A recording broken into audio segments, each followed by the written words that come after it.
Welcome to Highly Sensitive, Happily Married, the podcast that teaches you to not only have an easier marriage as a sensitive woman, but to have one that feels more amazing by the day. Where you'll hear relatable stories, love advice that works, and coaching on how to have a marriage where feeling upset and disconnected is a thing of the past, and where instead a sense of loving connection and even fun and lightness is the norm. I'm Hannah Brooks, highly sensitive person, love expert, and marriage coach, and I'm so happy to be on this journey with you.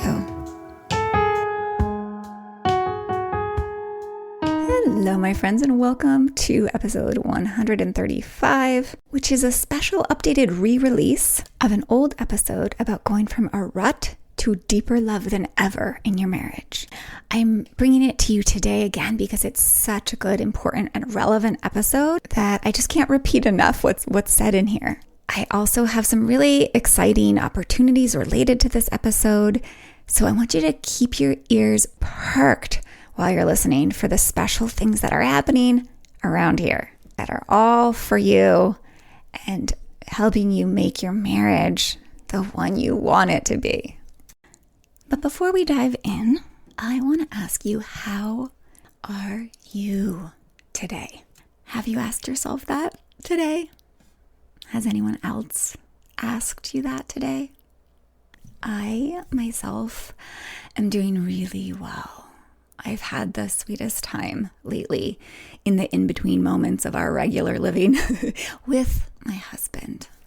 We've just been having lots of laughter together, lots of silly, loving, joking together, and just a lot of supportive, loving conversations.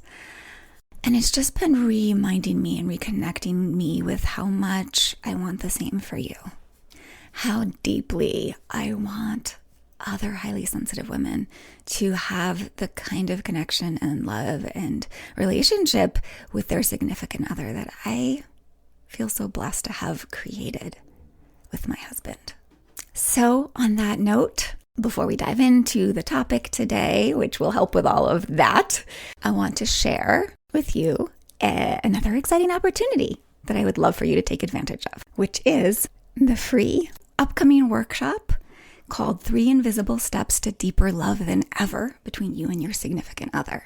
Today's episode is actually going to lay somewhat of a foundation for this, so definitely don't miss this workshop. It's going to take you deeper. It's going to give you 3 actual skills to start moving your marriage towards deeper love than ever. And this is a workshop in the truest sense of the word, in that you're not just going to be listening to me teach. You're going to be applying what you're learning in the moment on the call so you can make some real positive shifts then and there, and you can walk away with actionable, tangible things you can start applying right away to shift things in your relationship so that you start feeling more connection, more lightness, more ease, and that sense of security and loving intimacy that I know you want to be forefront in your marriage. This free workshop will be happening Sunday, October 29th, just a couple days away at 3:30 Eastern, which is 12:30 p.m. Pacific time and 7:30 p.m. London time. And there'll also be a little Q&A session at the end where you can ask any questions you have about taking this work further through my program Treasured, which, by the way, is enrolling right now. It's the fastest, most loving, most fun way to, as a sensitive woman, take your marriage from where it is now, wherever that is. If it's hard, if it's just a little bit struggly, a little bit of a rut, or even if it's good and you just want to make sure it stays great. Treasured is the way to bring that deeper love alive between you and your spouse and keep it that way for life. Doors close for Treasured this round on November 8th, and they won't open again for some months down the road. So I highly recommend not waiting. Don't put off making these changes in your marriage. And if you do have some questions you want to ask me directly, or you want to ask one of the past participants who will be at the workshop, who's kindly dedicating her time to questions you may have about the program, anything you want to know about Treasured. So show up to Sunday's workshop. To sign up, go over to www.lifeisworthloving.com/deeperlove. Or head to the direct link in the show notes. All right, let's dive into today's topic, shall we? am thinking of today's episode actually as part 3 of kind of a series. If you missed episode 116, definitely go back and listen to that one at the minimum. You don't have to listen to that before this one, but it's highly recommended to go back and listen to that one. And then episode 76 is kind of the very first one. I know that's a ways back. That one's kind of the introduction, kind of an overview. Really good one to listen to. It's called 3 Phases to Mature Lasting Love. And then in episode 116, we really looked at what disenchantment is, what I'm today calling a rut you may be in your marriage. And that really feels like, dissatisfaction, more conflict than you'd like, or maybe a sense of dullness and distance. Basically just unhappiness, less happiness than you want, right? I know that's a big category, but that sense of disenchantment can really span a pretty wide category of experiences. So in that episode, we kind of looked at that more in depth, like what it actually is. And we talked about 3 reasons it's so common to fall into. And one big reason that I want to say a word or two about today is that, in the beginning, you probably saw your spouse in a somewhat glorified way, like in those early honeymoon period days, right? And it turns out that your spouse, that person that you're with, isn't always that glorified version of themselves, or you don't see them in that same way. And that is because we all, in the beginning, fall in love with an illusion. And we haven't been taught how to love real humanness so well. The messy flawedness of being human, the problems that humanness inevitably brings with it, right? And in episode 116, I talk about a few other things, so definitely have a listen if you haven't yet. But truly, I want to say this loud and clear, it is a myth that the love and connection and attraction and joy in each other that we find in the early days should stay like that. That same flavor, that same intensity. Because the truth is it really can't. And it's actually very unsustainable, especially for a highly sensitive nervous system like you and I have. Like that intense, in love feeling that just is so consuming. Not actually great to stay in that space for a long time. And the reality is you are up against some real things, some real true things that happen, including how our brains are. Which if you're like, what is she talking about? Go back and listen to episode 116. You're up against some things that make that early glorification, that just total utter delight in each other, not something that's realistic to maintain all the time. But you can have something better, something that's deeper, more sustainable, really a more genuine love and connection than ever. And that is what today is about. But first, I want to give you a happy reminder. When you find yourself in this rut that I'm talking about, this disenchantment space that almost all of us move into, unless we learn how to not go there, which is possible if you're not there yet. So if you're listening, you're in a good relationship and you just want to keep it that way, you can when you learn how. But if you're already in disenchantment, this is the good news. It doesn't have to be a problem. And in fact, it can be kind of a good thing. You can use this rut as fuel to move towards the next and very best phase. Because that lack of vibrancy that you might be feeling, that discord that you might be experiencing, the frustration, right? Whatever it is that's kind of not so great between you and your honey, that's often just what's needed to wake us up and propel us to learn what we need to learn to make love vibrant and lasting for the long haul, to learn how to have the truest love possible.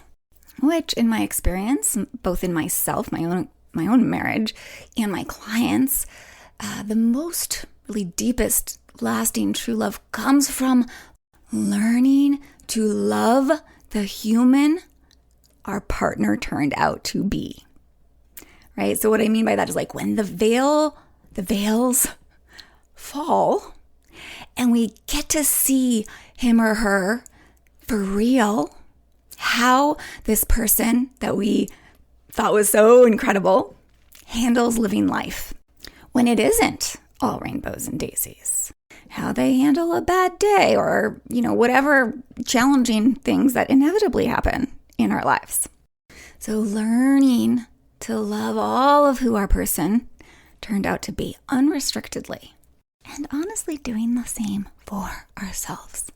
Not just in those times when our partner's turning their loving eyes on us, but when he can't, or when he's having a hard time, or when he's distracted. But my point here is really, sometimes we can't learn to love so unrestrictedly, both ourselves and our partner, without slipping a little or a lot into disenchantment. But when that happens, it is our signal to learn to love who they turned out to be, who we turned out to be, right? It's our signal to move on through this place of disenchantment, right? And not get stuck there for the rest of your lives, like many people do, or else they divorce, right? It's our signal to move into the next phase, a more mature, evolved, deeper, and more genuine love than you've known before, where you feel more love and connection and really the sense of being on a team in life together than you ever have. And as you've probably heard before, I call this place re-enchantment, or what I like to say even better is real enchantment, falling in more love than ever in your marriage, but a real, sustainable, sustained, clear seeing love. Loving your person with their very human realness and having that reciprocated. Being loved for all of who we are, both by ourselves and our significant other.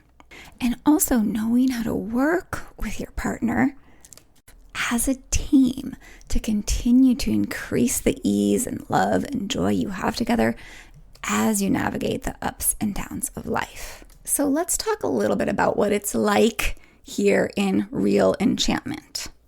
And maybe a bit of how it varies from those early days that I call blind love, right? Those glory days.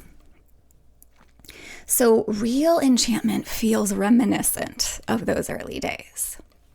But it's no longer based on false understandings of each other or loving an illusion of each other, right? You know this real person. You've been through the trials and tribulations of life together. You know their annoying habits and their weird quirks, and you've shown them yours. And nonetheless, you feel a sense of lightheartedness with each other, security, ease, connection, and of course, love in your marriage as the norm.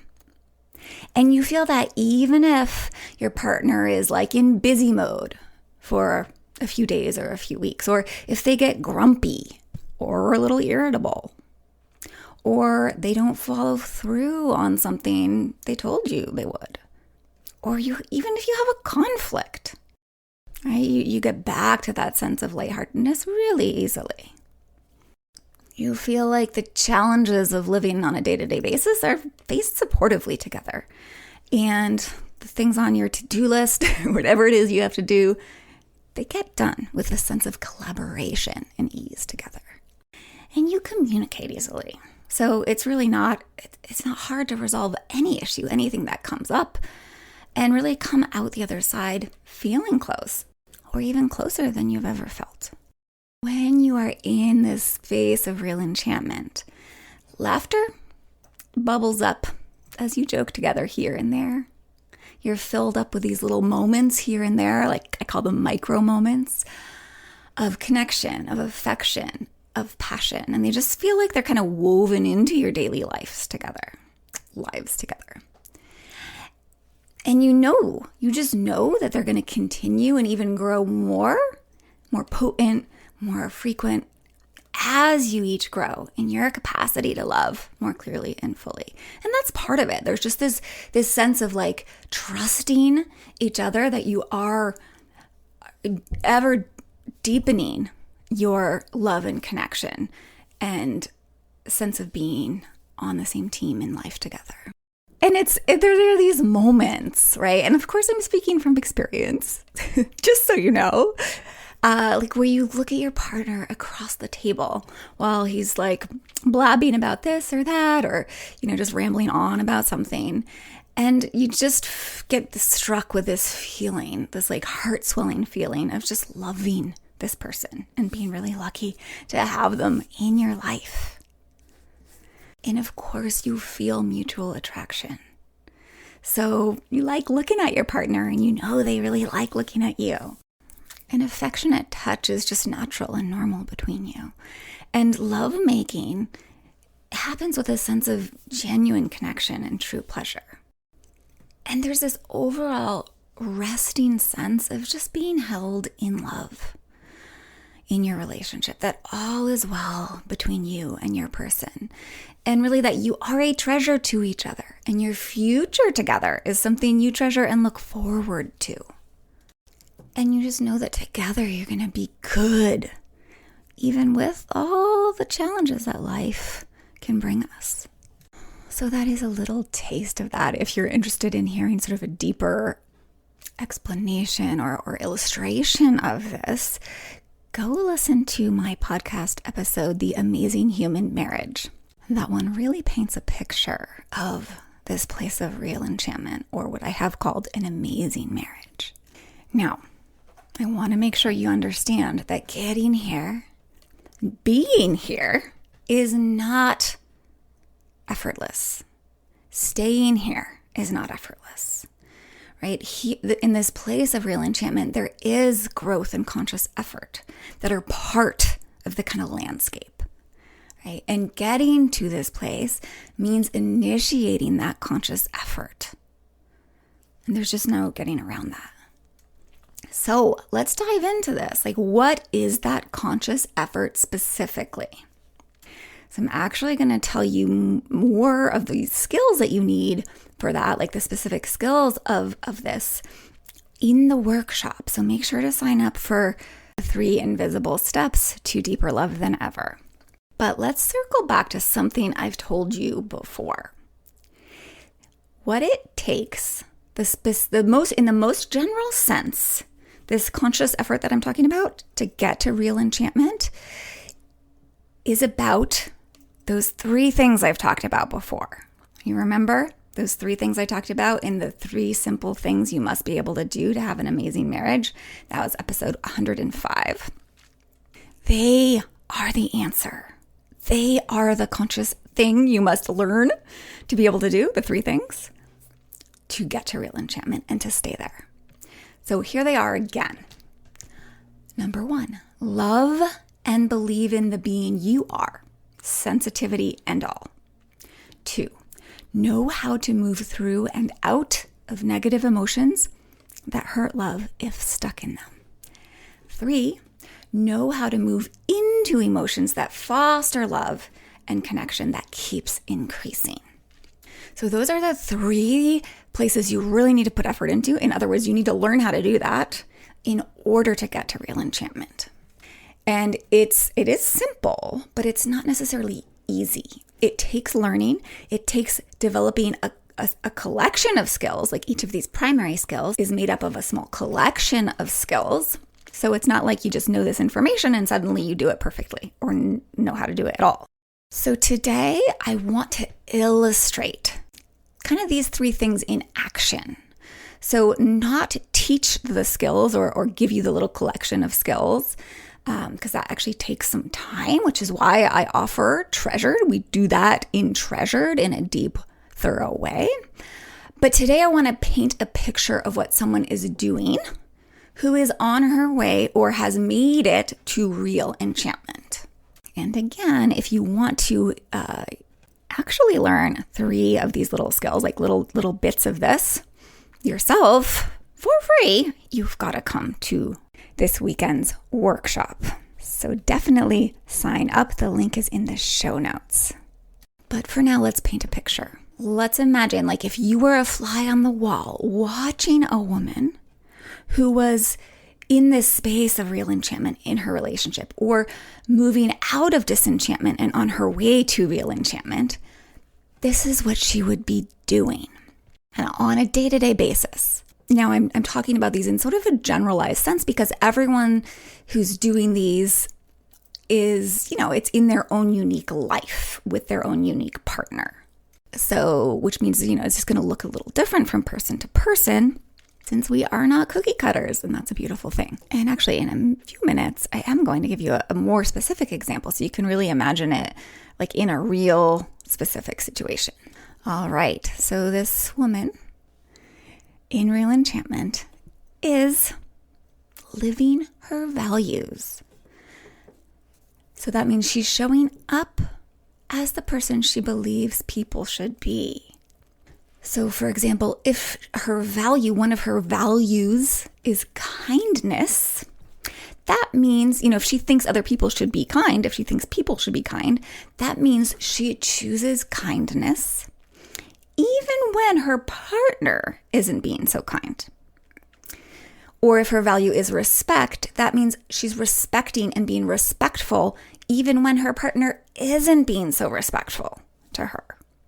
If her value is acceptance, that means she's working to accept her honey, even with all his annoying habits, and even if he isn't able to do the same for her.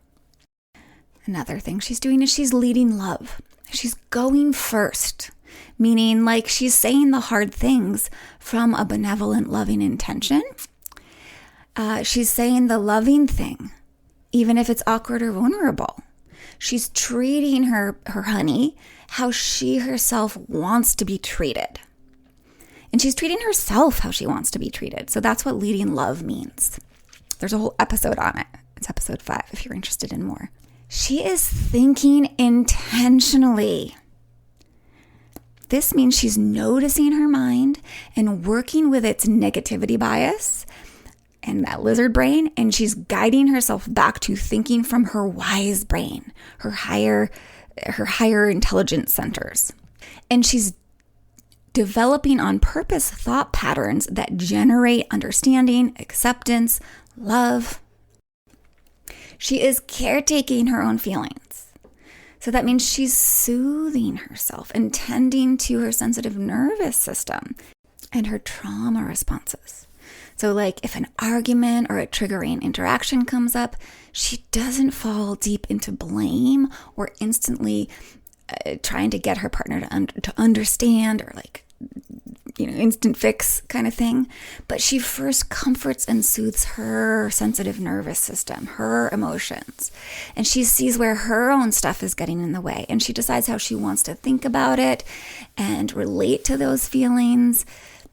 And then when she's ready, she comes back centered and in her heart and is able to communicate and resolve things from there and ask for what she wants in the future. This woman heading towards real enchantment or already in it is also treasuring herself. First, internally, like consciously choosing to see how she's lovely and worthy and wonderful. She's focusing on what she loves about herself and then treating herself well from that space. And she's doing the same towards her partner. She's appreciating and loving her partner, first in her own head and then outwardly, with a hug here, a kiss there, other kind words here, right? Making the micro moments of day-to-day life count towards connection. She's communicating calmly and lovingly and with ownership and vulnerability. She's not doing the backfiring tactics of complaining and controlling and blaming or criticizing, which, if I haven't made it clear in the past, is the basis for interacting in ways that lead to the best experiences and outcomes with our partner. Or if she does, if that happens, she's catching herself. And midway, or even afterwards, she's apologizing and taking ownership.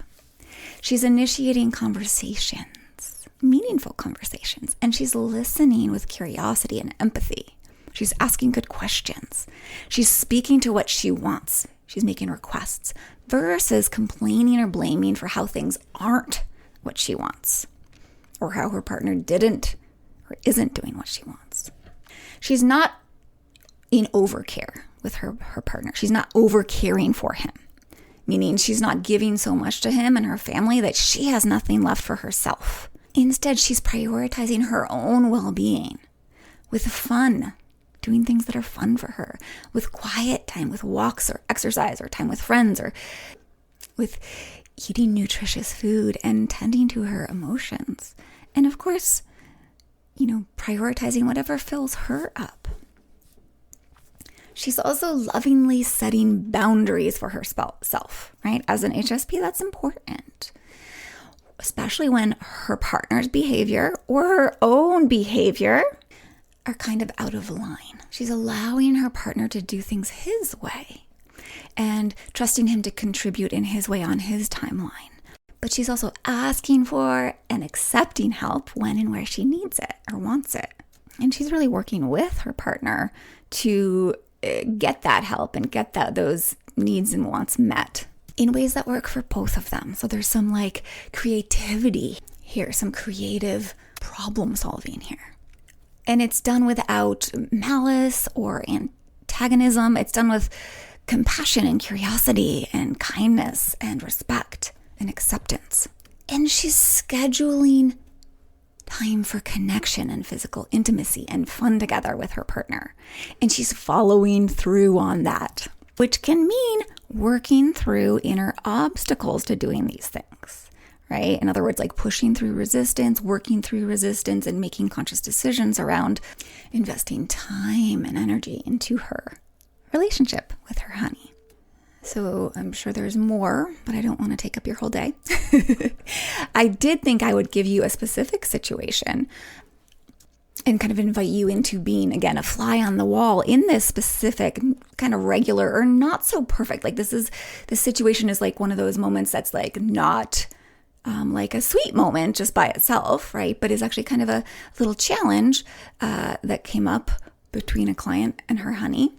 And this is what it might look like. Every person would navigate this differently when she knew how to do these 3 things that I listed earlier, right? That take you into real enchantment. This is one example of how someone might navigate this specific situation where a client wanted to put up some shelves and her hubby put this shelf stuff away as she was trying to do it. And so she said, "Oh, it looks like you don't want to do it tonight." That's fine. And in response, her husband rolled his eyes. So if she was moving towards real enchantment or was already there, she would notice first off if her feelings swelled up, meaning if she felt a little hurt. And then she would, instead of saying anything or blaming him or trying to get him to be more respectful right away, she would lovingly offer herself some tenderness, some kindness, which may or may not mean saying to him "Hey, I'm going to just go spend 5 minutes alone. I'll be back in a few," and then leaving the room to go do so. This is really a good thing for highly sensitive women, by the way, especially when we're learning how to tend to our feelings. Then she would internally own that those feelings were coming from old stuff in her. That hurt that she was feeling was coming from some other stuff, not just this little roll of his eyes. And she'd lovingly remind herself that the fears and the hurt that is coming up don't mean what her lizard brain says, which is that he doesn't love her, that he disrespects her. She would in fact remind herself that he loves her, but has some weird stuff coming up emotionally for himself today that has nothing to do with her. And she would really just be supportively with herself until she felt back to knowing his love for her and her own love for herself, which actually would only take a few minutes. And then she would go back, centered, calm, feeling good. And she might just ask him about his day or if there was anything stressful that's been going on lately, and if so, how she can support him. Or she might just tell him she loves him so much, and it did hurt when he rolled his eyes, but that she knows it's not from a lack of love for her. And she might say, I'd so appreciate it if in the future something that I do bothers you, that you just tell me calmly so we can solve it together, because I want us to feel on the same team. And I love you and I love us. And then she'd sit back and receive the apology her partner's most likely to make, most likely even wanting to make. And she then invites him to do something that they both like doing together, like going to sit on the porch and watch the sunset while holding hands. So I want you to notice that all of this is coming from these three simple things that are really what you need to learn how to do, where you need to put the conscious effort in to learn how to do. Right? Loving the being that you are, loving and believing in, melting your negative emotion, and guiding yourself into emotions that foster love and connection. Right? That was just an example of putting all of that into action. And it's doing those kinds of things, like in these examples, in the hard moments of life together and the easier moments. And it's doing them over and over consistently. So being able to do these things that these women, this woman that we've been watching as a fly on the wall, right? Being able to do these things well and naturally is actually kind of a behind the scenes, internal, invisible type of work. So, I mean, I could tell you to take the actions that I just like illustrated this woman taking, or what a woman in Re-Enchantment would take, but it really won't be easy or natural for you. In fact, it will be really hard for you if you haven't done the internal, invisible work, right? If you have emotional barriers. And for example, what I mean by that, like you're not going to go like give your hubby a hug if you're feeling really angry and resentful and annoyed at him. Like that's just not going to happen naturally. That's going to even be hard to make yourself do and will feel fake and won't have the good loving effect that you want it to, the positive effect that it would if you didn't feel angry and resentful, right? If you didn't have that emotional barrier there. So it's all going to be hard if you don't have the basic internal skills it takes to love and believe in yourself and your sensitivity, know how to move through and out of negative emotions, and know how to move into emotions that foster love and connection. And if I'm not being clear, knowing how to do that takes some basic skills. Like there's very tangible skills to be able to do those things. And learning this and doing this and putting this into action is what we do deeply in my program, Treasured. And it's why Treasured, when clients come work with me in Treasured, it totally shifts the tides in their marriage. So if you know you want a deeper love, if you want more lightheartedness and ease and laughter between you, more attraction and connection that truly lasts, absolutely join Treasured. You're going to learn all that you need. Do the deep internal work to really make Re-Enchantment come alive in your marriage. And if you're still not sure you want to join us, come to this weekend's workshop where we're going to, again, teach you one specific skill for each of these three things you must know how to do and get a little taste of this work. It's in just a couple days, so join today. The direct links to join both of those things are in the show notes or over on lifeisworthloving.com. Before I go, let me say this again. You, as a highly sensitive woman, are uniquely suited to learn to guide yourself into a deep love of the full spectrum of your own and your partner's humanness. You're uniquely situated to guide your relationship into real enchantment. And I'm going to paraphrase what my client Luann said in that last episode. She just did an interview with me about her changes in her relationship. And she said this: we HSPs have so much to bring to the world that we don't even realize because we're so reflective and insightful. And we really are so serious about wanting to get to a better place. Of course, I completely agree with her. I actually believe learning how to do these three things I've been talking about today to get to real enchantment is actually not very hard for us as HSPs.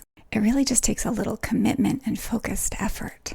When you learn and develop and regularly implement these 3 simple things, and again, those are loving and believing in yourself and your sensitivity, knowing how to move through and out of negative emotion, and knowing how to move into emotions that foster love and connection. Once you do this and implement it regularly, you can truly show up with love for the very real humans you and your partner both are, and influence both of you in the most loving direction into this place of real enchantment.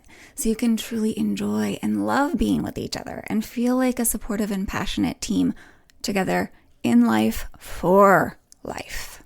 And so that instead of fading away as it does for so many, the quality of connection and love at the heart of your marriage just expands and deepens over time.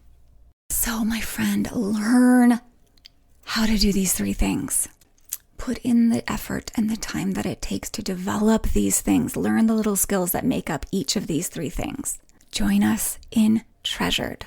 Or if you want to start a little smaller, definitely join us in our workshop on Sunday, October 29th. That's this weekend. The 3 invisible steps to deeper love than ever between you and your significant other. The link to learn more about both and sign up for both or one or the other is in the show notes or over at my website, www.lifeisworthloving.com. So go do it now and be oh so well.